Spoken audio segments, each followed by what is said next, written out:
મિત્રો, વડાપ્રધાન નરેન્દ્ર મોદી 2 દિવસ માટે ગુજરાતના પ્રવાસે છે। આ દરમિયાન તેઓ લગભગ 5,477 કરોડ રૂપિયા ખર્ચવાના છે, જેની ચર્ચા ચારે બાજુ થઈ રહી છે। ત્યારે મિત્રો, હવે સવાલ એ થાય છે કે નરેન્દ્ર મોદી આટલા બધા રૂપિયા ક્યાં અને કેવી રીતે ખર્ચ કરશે? ગરીબ લોકોના હાથમાં કેટલા રૂપિયા આવશે? શું હતું આ મુલાકાત પાછળનો મુખ્ય હેતુ? તમે પણ જાણવા માંગો છો ને? તો ધ્યાનથી આ વિડીયો અંત સુધી જરૂર જુઓ। ગુજરાતના 2 દિવસના પ્રવાસે નરેન્દ્ર મોદી મિત્રો સાંજે 4:30 વાગ્યે અમદાવાદ પહોંચ્યા હતા અને ત્યારબાદ નરોડાથી નિકોલ સુધી લગભગ 3 કિલોમીટર લાંબો રોડ શોનું આયોજન કર્યું હતું। રસ્તાની બંને બાજુ હજારો લોકો વડાપ્રધાનના સ્વાગત માટે ઊભા હતા। રોડ શો માટે 12 મંચ તૈયાર કરવામાં આવ્યો હતો, જ્યાં વિવિધ સાંસ્કૃતિક કાર્યક્રમો યોજાયો હતો। નિકોલ વિસ્તારને ખાસ કરીને ગણપતિ અને સ્વચ્છતા થીમથી સજાવવામાં આવ્યો હતો। પ્રધાનમંત્રી નરેન્દ્ર મોદીએ ખોડલધામ મેદાન ખાતે અમદાવાદ, મહેસાણા અને ગાંધીનગરના રેલવે શહેરી વિકાસ, માર્ગ નિર્માણ અને મહેસૂલ વિભાગના કુલ 5,477 કરોડ રૂપિયાના પ્રોજેક્ટનું ઉદ્ઘાટન અને શિલાન્યાસ કર્યું હતું।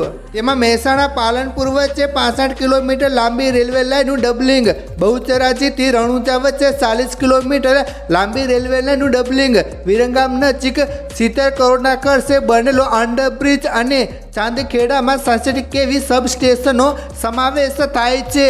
અનેક પ્રોજેક્ટનું ઉદ્ઘાટન અને શિલાન્યાસ મિત્રો, શહેરી વિકાસ પ્રોજેક્ટ હેઠળ વડાપ્રધાન નરેન્દ્ર મોદી વાડજના રામાપીર ટેકરા ખાતે 133.42 કરોડના ખર્ચે બનેલા 1449 ફ્લેટનું ઉદ્ઘાટન કરશે। ઉપરાંત સીજી રોડ અને લો ગાર્ડન આસપાસના 6.6 કિમી વિસ્તારને 100 કરોડના ખર્ચે વિકસાવવામાં આવશે। એસપી રિંગ રોડ પર 1500 કરોડના ખર્ચે 6 લેન રોડના બાંધકામનું શિલાન્યાસ પણ કરશે। આ ઉપરાંત પાણીની વિતરણ લાઇન અને ડ્રેનેજ સિસ્ટમના અનેક પ્રોજેક્ટનો શિલાન્યાસ પણ કરવામાં આવશે। આ કાર્યક્રમો બાદ વડાપ્રધાન નિકોલ વિસ્તારમાં યોજનારી જાહેર સભાને સંબોધિત કરશે, જેમાં આશરે 1 લાખ લોકો હાજર રહે તેવી શક્યતા છે। પ્રથમ દિવસના કાર્યક્રમો બાદ તેઓ ગાંધીનગર રાજભવનમાં રાત્રિ રોકાણ કરશે।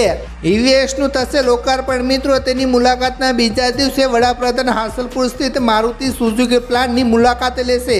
અહીં કંપનીના નવા ઇલેક્ટ્રિક વાહન યુનિટનું લોકાર્પણ થશે અને એસયુવી સેગમેન્ટની પ્રથમ ઇલેક્ટ્રિક કારનું ઉત્પાદન થશે। આ સાથે ગુજરાતને ઓટોમોબાઈલ સેક્ટરમાં નવો માઇલસ્ટોન મળશે। વોકલ ફોર લોકલ મિત્રો, પ્રધાનમંત્રી નરેન્દ્ર મોદીએ તાજેતરમાં લોકોને મેક ઇન ઇન્ડિયા અને વોકલ ફોર લોકલ અપનાવવા માટે હાકલ કરી હતી। તેણે જણાવ્યું હતું કે ભારત હવે વિશ્વની સૌથી ઝડપથી વિકસતી અર્થવ્યવસ્થા છે। આ 2 દિવસના પ્રવાસ દરમિયાન વડાપ્રધાન નરેન્દ્ર મોદી માત્ર વિકાસ પ્રોજેક્ટના ઉદ્ઘાટન જ નહીં કરે, પરંતુ ગુજરાતના લોકોને નવા આત્મવિશ્વાસ અને સ્વદેશી શક્તિ પર ભાર મૂકતા સંદેશા આપશે।